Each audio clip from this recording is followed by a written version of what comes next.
ഇപ്പോഴിതാ ഇറാന്റെ എണ്ണ കയറ്റുമതിയുടെ പ്രധാന കേന്ദ്രമായ ഗാർഗ് ദ്വീപിൽ ആക്രമണം നടത്തിയതായി US പ്രസിഡന്റ് ഡൊണാൾഡ് ട്രംപ് അറിയിച്ചിരിക്കുകയാണ്. ഹോർമുസ് കടലിടുക്കടക്കം അടച്ചതോടുകൂടി ഇപ്പോൾ പാചകവാതക അതുപോലെ തന്നെ എണ്ണ ബുദ്ധിമുട്ടുകൾ പല രാജ്യങ്ങളും അനുഭവിച്ചുകൊണ്ടിരിക്കുകയാണ്. ഈ ഒരു ഘട്ടത്തിലാണ് ഇപ്പോൾ ഏറ്റവും തന്ത്രപ്രധാനമായിട്ടുള്ള ഇറാന്റെ എണ്ണ കയറ്റുമതിയുടെ പ്രധാന കേന്ദ്രവും ഇപ്പോൾ അമേരിക്ക തകർത്തിരിക്കുന്നത്. സൈനിക കേന്ദ്രത്തെയാണ് ലക്ഷ്യമിട്ടതെന്നും എണ്ണ ഉൽപാദന കേന്ദ്രങ്ങളെ ലക്ഷ്യമിട്ടിട്ടില്ലെന്നും എന്നാൽ അടുത്തതായി എണ്ണ ഉൽപാദന കേന്ദ്രങ്ങൾ ആക്രമിക്കപ്പെട്ടേക്കാമെന്നും ട്രംപ് മുന്നറിയിപ്പ് നൽകി. ഇറാനിയൻ എണ്ണ കയറ്റുമതി മേഖലയുടെ ഹൃദയമാണ് ഈ ചെറു പവിഴപ്പുറ്റ് ദ്വീപ്. പേർഷ്യൻ ഗൾഫ് കടലിൽ ഇറാൻ തീരത്തുനിന്ന് 25 കിലോമീറ്ററിലധികം ദൂരത്തിൽ സ്ഥിതി ചെയ്യുന്ന ഈ ദ്വീപ് കേന്ദ്രീകരിച്ചാണ് ഇറാന്റെ ക്രൂഡ് ഓയിൽ കയറ്റുമതിയുടെ 90% നടക്കുന്നത്. 8 കിലോമീറ്റർ നീളവും 5 കിലോമീറ്ററോളം വീതിയും മാത്രമാണ് ഈ ദ്വീപിനുള്ളത്. ഇറാനിലെ എണ്ണ ഉൽപാദന നിലയങ്ങൾ ആക്രമിക്കപ്പെട്ടാൽ അമേരിക്കയുമായി ബന്ധമുള്ള എണ്ണ ഉൽപാദന നിലയങ്ങളെയും ആക്രമിക്കുമെന്ന് ഇറാൻ സൈനിക വക്താവ് പ്രതികരിച്ചു. ഇറാന്റെ എണ്ണ ഉൽപാദന കേന്ദ്രങ്ങൾക്ക് നേരെ ആക്രമണമുണ്ടായാൽ പശ്ചിമേഷ്യയിൽ US-ന് ഓഹരി പങ്കാളിത്തമുള്ളതോ US-മായി സഹകരിക്കുന്നതോ ആയ എണ്ണ കമ്പനികളുടെ എല്ലാ സന്നാഹങ്ങളും തകർത്ത് ചാരമാക്കുമെന്നും വക്താവ് പറഞ്ഞു. ഇറാനിലെ എണ്ണ ഉൽപാദന നിലയങ്ങൾ ആക്രമിക്കപ്പെട്ടാൽ അമേരിക്കയുമായി ബന്ധമുള്ള എണ്ണ ഉൽപാദന നിലയങ്ങളെയും ആക്രമിക്കുമെന്നും ഇറാൻ സൈനിക വക്താവ് അറിയിച്ചിരിക്കുകയാണ്. ഇറാന്റെ പ്രധാന എണ്ണ ഉൽപാദന കേന്ദ്രമായ ഗാർഗ് ദ്വീപിൽ ആക്രമണം നടത്തിയെന്ന US പ്രസിഡന്റ് ഡൊണാൾഡ് ട്രംപിന്റെ അവകാശവാദങ്ങളോട് പ്രതികരിക്കുകയായിരുന്നു വക്താവ്. ഇറാന്റെ എണ്ണ ഉൽപാദന കേന്ദ്രങ്ങൾക്ക് നേരെ ആക്രമണമുണ്ടായാൽ പശ്ചിമേഷ്യയിൽ US-ന് ഓഹരി പങ്കാളിത്തമുള്ളതോ US-മായി സഹകരിക്കുന്നതോ ആയ എണ്ണ കമ്പനികളുടെ എല്ലാ സന്നാഹങ്ങളും തകർത്ത് ചാരമാക്കുമെന്ന് വക്താവ് പറഞ്ഞു.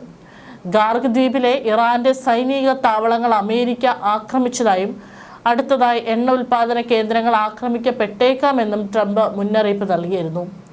തന്റെ നിർദ്ദേശപ്രകാരം United States Central Command Middle ഈസ്റ്റിന്റെ ചരിത്രത്തിലെ തന്നെ ഏറ്റവും വലിയ ബോംബാക്രമണമാണ് നടത്തിയത്. ഇറാന്റെ കിരീടരത്നം എന്ന് അറിയപ്പെടുന്ന ഗാർഗ് ദ്വീപിലെ എല്ലാ സൈനിക ലക്ഷ്യങ്ങളും പൂർണ്ണമായും നാമാവശേഷമാക്കിയതായി ട്രംപ് കുറിച്ചു. പേർഷ്യൻ ഗൾഫിലെ ഇറാന്റെ പ്രധാന എണ്ണ കയറ്റുമതി കേന്ദ്രമായ ഗാർഗ് ദ്വീപ് അതീവ തന്ത്രപ്രധാനമായ ഇടമാണ്. നിലവിൽ ദ്വീപിലെ എണ്ണ പശ്ചാത്തല സൗകര്യങ്ങളെ ആക്രമിക്കുന്നതിൽ നിന്നും അമേരിക്ക ബോധപൂർവം വിട്ടുനിന്നു. എന്നാൽ മേഖലയിലെ കപ്പൽ ഗതാഗതം തടസ്സപ്പെടുത്താൻ ഇറാൻ ശ്രമിച്ചാൽ ഈ നിലപാടിൽ മാറ്റമുണ്ടാകുമെന്നും ട്രംപ് മുന്നറിയിപ്പ് നൽകി. മര്യാദയുടെ പുറത്താണ് എണ്ണ പശ്ചാത്തല സൗകര്യങ്ങളെ തകർക്കാതിരിക്കാൻ താൻ തീരുമാനിച്ചതെന്നും ട്രംപ് വ്യക്തമാക്കി. എന്നാൽ ഹോർമുസ് കടലിടുക്കിലൂടെയുള്ള കപ്പലുകളുടെ സ്വതന്ത്രവും സുരക്ഷിതവുമായ സഞ്ചാരത്തെ തടസ്സപ്പെടുത്താൻ ഇറാനോ മറ്റാരെങ്കിലുമോ ശ്രമിച്ചാൽ ഈ തീരുമാനത്തിൽ ഉടനടി മാറ്റമുണ്ടാകുമെന്നും അദ്ദേഹം പറഞ്ഞു. ആഗോള എണ്ണ വിതരണത്തിന്റെ 1/5 കടന്നു പോകുന്ന ലോകത്തിലെ ഏറ്റവും നിർണായകമായ ഊർജ ഇടനാഴികളിലൊന്നാണ് ഹോർമുസ് കടലിടുക്ക്. അമേരിക്കൻ സൈന്യത്തിന്റെ കരുത്ത് എടുത്തു പറഞ്ഞ ട്രംപ് ഇറാന് തങ്ങളെ പ്രതിരോധിക്കാനുള്ള ശേഷിയില്ലെന്നും പരിഹസിച്ചു. ലോകം ഇതുവരെ കണ്ടിട്ടില്ലാത്ത വിധം ശക്തവും അത്യാധുനികവുമാണ് അമേരിക്കയുടെ ആയുധങ്ങളെന്നും ട്രംപ് പറഞ്ഞു. ഇറാൻ ഒരിക്കലും ആണവായുധം കൈവശം വെക്കില്ലെന്നും അമേരിക്കയോ മിഡിൽ ഈസ്റ്റിനെയോ ലോകത്തെയോ ഭീഷണിപ്പെടുത്താൻ അനുവദിക്കില്ലെന്നും അദ്ദേഹം ആവർത്തിച്ചു. ഇറാന്റെ സൈനിക സേനയോടും ഭരണകൂടത്തോടും ഏറ്റുമുട്ടൽ ഉപേക്ഷിക്കാൻ അദ്ദേഹം ആവശ്യപ്പെട്ടു. ആയുധം താഴെ വെച്ച് രാജ്യത്തെ ഇനിയുള്ള ഭാഗമെങ്കിലും രക്ഷിക്കുന്നതാണ് ഇറാന്റെ സൈന്യത്തിലെ ബുദ്ധിയെന്നും ട്രംപ് കൂട്ടിച്ചേർത്തു. അമേരിക്കയും ഇസ്രായേലും ഇറാനും തമ്മിലുള്ള സംഘർഷം മിഡിൽ ഈസ്റ്റിൽ വലിയ യുദ്ധഭീതി സൃഷ്ടിക്കുന്നതിനിടെയാണ് ഈ ആക്രമണം ഉണ്ടായിരിക്കുന്നത്. ഇറാൻ തീരത്ത് നിന്ന് ഏകദേശം 33 കിലോമീറ്റർ അകലെ സ്ഥിതി ചെയ്യുന്ന ഒരു ചെറിയ പവിഴ ദ്വീപാണ് ഗാർഗ്. ഇത് രാജ്യത്തെ ഏറ്റവും വലിയ എണ്ണ കയറ്റുമതി ടെർമിനലും നിർണായകമായ സാമ്പത്തിക ആസ്തിയുമാണ്. ഇറാന്റെ ക്രൂഡ് ഓയിൽ കയറ്റുമതിയുടെ ഏതാണ്ട് മുഴുവൻ ഭാഗവും ഈ ദ്വീപ് വഴിയാണ് നടക്കുന്നത്. യുദ്ധം തുടങ്ങിയ ശേഷം ഏകദേശം 13.7 ദശലക്ഷം ബാരൽ എണ്ണയാണ് ഇറാൻ ഇവിടം വഴി കയറ്റുമതി ചെയ്തത്. ചൈന ഉൾപ്പെടെയുള്ള രാജ്യങ്ങളിലേക്ക് എണ്ണ എത്തിക്കുന്നതിന് ഇറാന് ലഭിക്കുന്ന വരുമാനത്തിന്റെ വലിയൊരു പങ്ക് ഈ ദ്വീപിനെ ആശ്രയിച്ചിരിക്കുന്നു. ഗാർഗ് ദ്വീപിന് നേരെ ഉണ്ടാകുന്ന ഏതൊരു ആക്രമണവും ഇറാന്റെ സാമ്പത്തിക അടിത്തറ തകർക്കുമെന്നാണ് വിശകലന വിദഗ്ധരടക്കം പറയുന്നത്. ഇത് നിലവിലെ ഭരണകൂടത്തെ മാത്രമല്ല, ഭാവിയിൽ വരാനിരിക്കുന്ന ഏതൊരു സർക്കാരിനെയും പ്രതിസന്ധിയിലാക്കും. ഇറാന്റെ സാമ്പത്തിക നിലനിൽപ്പിന്റെ കേന്ദ്രമാണ് ഗാർഗ് ദ്വീപെന്ന് ഊർജ്ജ ഗവേഷകർ ചൂണ്ടിക്കാട്ടുന്നു. ഇറാന്റെ ഗവൺമെന്റിനും സൈന്യത്തിനും ആവശ്യമായ ഫണ്ട് കണ്ടെത്തുന്നതിലും ഈ ദ്വീപിന് വലിയ പങ്കുണ്ട്.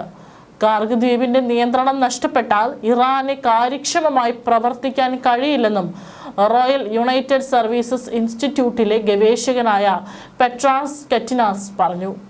ഇറാന്റെ ഭരണകൂടം മാറിയാലും ഈ കേന്ദ്രത്തിന്റെ പ്രാധാന്യത്തിന് മാറ്റമുണ്ടാകില്ല. ഗാർഗ് ദ്വീപിന് മേൽ നിയന്ത്രണം നേടുന്നത് ഇറാനുമായുള്ള ചർച്ചകളിൽ അമേരിക്കയ്ക്ക് വലിയ മുൻതൂക്കം നൽകും. കാരണം ആ രാജ്യത്തിന്റെ സമ്പദ് വ്യവസ്ഥയുടെ മുഖ്യ നാഡീ കേന്ദ്രമാണ് ഈ ദ്വീപ്. തെക്കൻ ഭാഗത്ത് വലിയ എണ്ണ സംഭരണികളും കയറ്റുമതി സൗകര്യങ്ങളുമുള്ള ഇവിടം ആയിരക്കണക്കിന് തൊഴിലാളികളും താമസിക്കുന്നുണ്ട്. ഇത്തരമൊരു തന്ത്രപ്രധാന കേന്ദ്രത്തെ ലക്ഷ്യം വെച്ചതിലൂടെ ഇറാനെ പൂർണ്ണമായും സമ്മർദ്ദത്തിലാക്കുകയാണ് അമേരിക്ക ലക്ഷ്യമിടുന്നത്. ഇറാൻ സംഘർഷം പുതിയ തലങ്ങളിലേക്ക് കടക്കുന്ന സാഹചര്യത്തിൽ മിഡിൽ ഈസ്റ്റിലേക്കും 2500 മറൈൻ സൈനികരെയും ഒരു ആംഫിബിയസ് അസോൾട്ട് കപ്പലിനെയും അമേരിക്ക നിയോഗിച്ചിരിക്കുന്നു എന്നുള്ള റിപ്പോർട്ടുകളും പുറത്തുവരികയാണ്. മേഖലയിലെ അമേരിക്കൻ സൈനിക ശക്തി വർദ്ധിപ്പിക്കുന്നതിന്റെ ഭാഗമായാണ് ഈ നീക്കമെന്നും ഉദ്യോഗസ്ഥർ അറിയിച്ചു. ജപ്പാൻ ആസ്ഥാനമായുള്ള 31ാമത് മറൈൻ എക്സ്പെഡിഷണറി യൂണിറ്റും USS ട്രിപ്പോളി എന്ന യുദ്ധക്കപ്പലുമാണ് മിഡിൽ ഈസ്റ്റിലേക്ക് തിരിക്കുന്നത്. തന്ത്രപ്രധാനമായ സൈനിക നീക്കങ്ങളെക്കുറിച്ച് ചർച്ച ചെയ്യുന്നതിനാൽ പേര് വെളിപ്പെടുത്താൻ ആഗ്രഹിക്കാത്ത ഒരു ഉദ്യോഗസ്ഥനാണ് ഇക്കാര്യം വെളിപ്പെടുത്തിയത്. മറൈൻ എക്സ്പെഡിഷണറി യൂണിറ്റുകൾ ഏത് പ്രതിസന്ധി ഘട്ടത്തിലും പെട്ടെന്ന് പ്രതികരിക്കാൻ സജ്ജരായ സൈനിക വിഭാഗമാണ്. ഇവർ ആംഫിബിയസ് ആക്രമണങ്ങളിലും, അതായത് കടലിലും കരയിലും വിദഗ്ധരാണെങ്കിലും എംബസികൾക്ക് സുരക്ഷ നൽകുന്നതിനും സിവിലിയന്മാരെ ഒഴിപ്പിക്കുന്നതിനും മാനുഷിക ദുരന്തങ്ങളിൽ പ്രതികരിക്കുന്നതിനും പ്രത്യേക പരിശീലനം ലഭിച്ചവരാണ്.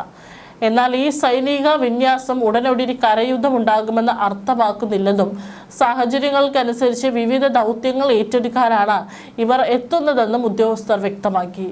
നിലവിൽ പസഫിക് സമുദ്രത്തിലുള്ള ഈ കപ്പലുകൾ ഇറാൻ തീരത്തെത്താൻ ഒരാഴ്ചയിലേറെ സമയമെടുക്കും. ഇസ്രായേലിനും ഗൾഫ് രാജ്യങ്ങൾക്കും നേരെ ഇറാൻ മിസൈൽ, ഡ്രോൺ ആക്രമണങ്ങൾ തുടരുകയും ലോകത്തിലെ എണ്ണ വിതരണത്തിന്റെ 1/5 കടന്നു പോകുന്ന ഹോർമുസ് കടലിടുക്ക് ഫലത്തിൽ അടച്ചുപൂട്ടുകയും ചെയ്ത സാഹചര്യത്തിലാണ് അമേരിക്കയുടെ ഈ ഒരു നീക്കം. നിലവിൽ അറേബ്യൻ കടലിൽ അമേരിക്കയുടെ 12 കപ്പലുകളുണ്ട്. ഇതിൽ USS എബ്രഹാം ലിങ്കൺ എന്ന വിമാനവാഹിനി കപ്പലും 8 ഡിസ്ട്രോയറുകളും ഉൾപ്പെടുന്നു. USS ട്രിപ്പോളി കൂടി എത്തുന്നതോടെ മേഖലയിലെ 2ാമത്തെ വലിയ അമേരിക്കൻ യുദ്ധക്കപ്പലായി ഇത് മാറും. ഖത്തറിലെ അൽ ഉദൈദ് എയർബേസിൽ മാത്രം നിലവിൽ 8000 അമേരിക്കൻ സൈനികർ ക്യാമ്പ് ചെയ്യുന്നുണ്ട്. അതേസമയം വാഷിംഗ്ടണിൽ US പ്രതിരോധ സെക്രട്ടറി പീറ്റ് ഹെഗ്സത്ത് യുദ്ധം തുടങ്ങിയ ശേഷം അമേരിക്കൻ സൈന്യം 15,000-ലധികം ശത്രു ലക്ഷ്യങ്ങൾ തകർത്തതായും അറിയിച്ചു. പ്രതിദിനം ശരാശരി 1000 ആക്രമണങ്ങളാണ് അമേരിക്ക നടത്തുന്നത്.